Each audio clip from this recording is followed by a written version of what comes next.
Hello everyone, welcome to Andhra పల్లె రుచులు. ఈరోజు వీడియోలో మటన్ కీమాతో తోటకూర కర్రీ ఎలా తయారు చేసుకోవాలో చూపించబోతున్నానండి. తోటకూర మనకు హెల్త్ వైజ్ చాలా మేలు చేస్తుంది, కానీ పిల్లలు తినడానికి ఇష్టపడరు కదా. అటువంటి వారి కోసం ఇలా చేయండి.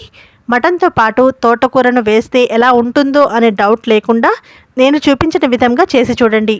డెలిషియస్గా ఉండే ఈ కర్రీను హ్యాపీగా ఎంజాయ్ చేస్తారు. మరి లేట్ చేయకుండా రెసిపీని స్టార్ట్ చేసేద్దామా? ముందుగా 400 గ్రాముల వరకు మటన్ కీమా తీసుకున్నానండి.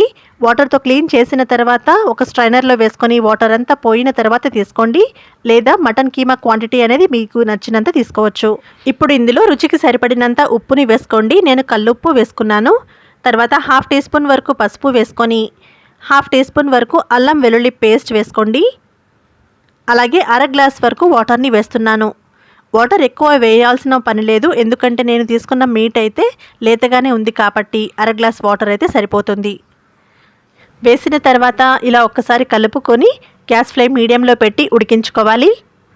ఇప్పుడు చూడండి, అర గ్లాస్ వాటర్ ఇంకా కీమాలో నుంచి రిలీజ్ అయిన వాటర్తో ఉడికి ఇలా సగం వాటర్ మిగిలిన స్టేజ్లో లేత తోటకూర కట్టను ఒకటి తీసుకొని క్లీన్ చేసి చిన్నగా కట్ చేసుకొని వేసుకోవాలి.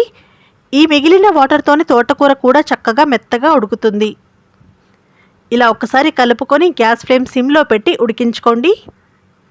ఆ తర్వాత కొద్దిసేపటికి ఇలా వాటర్ అంతా పూర్తిగా ఇంకిపోయి ఇలా డ్రైగా ఉడికి ఉంటుంది. ఈ స్టేజ్లో గ్యాస్ స్టవ్ని ఆఫ్ చేసి పక్కన పెట్టుకోండి.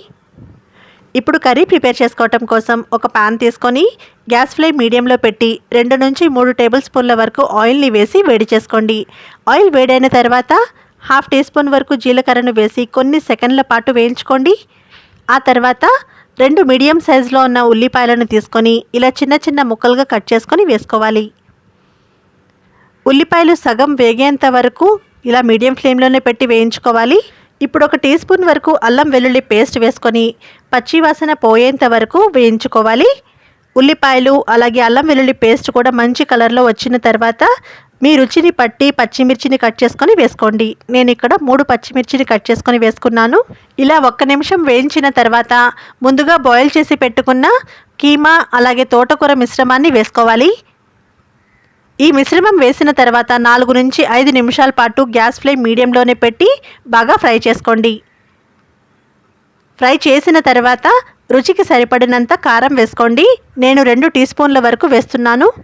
మీరు తినే కారం పట్టి అడ్జస్ట్ చేసుకొని వేసుకోండి. 1 టీ స్పూన్ వరకు ధనియాల పొడిని వేసుకొని అర టీ స్పూన్ వరకు గరం మసాలా పౌడర్ని వేసి రుచికి సరిపడినంత కొంచెం సాల్ట్ని వేస్తున్నాను. ఆల్రెడీ కీమాని ఉడికించేటప్పుడే కొంచెం ఉప్పుని వేసి ఉడికించుకున్నాం కాబట్టి చూసి వేసుకోవాలి. ఇలా వేసిన తర్వాత 3 నుంచి 4 నిమిషాల పాటు గ్యాస్ ఫ్లేమ్ మీడియంలోనే పెట్టి ఫ్రై చేసుకోండి. వేసిన స్పైసెస్ కూడా కీమాకి బాగా పట్టేంత వరకు 3 నుంచి 4 నిమిషాల పాటు వేయించుకున్న తర్వాత చివరిగా కొంచెం కొత్తిమీర తరుగుని వేసుకొని ఇంకొక నిమిషం పాటు వేయించుకోండి.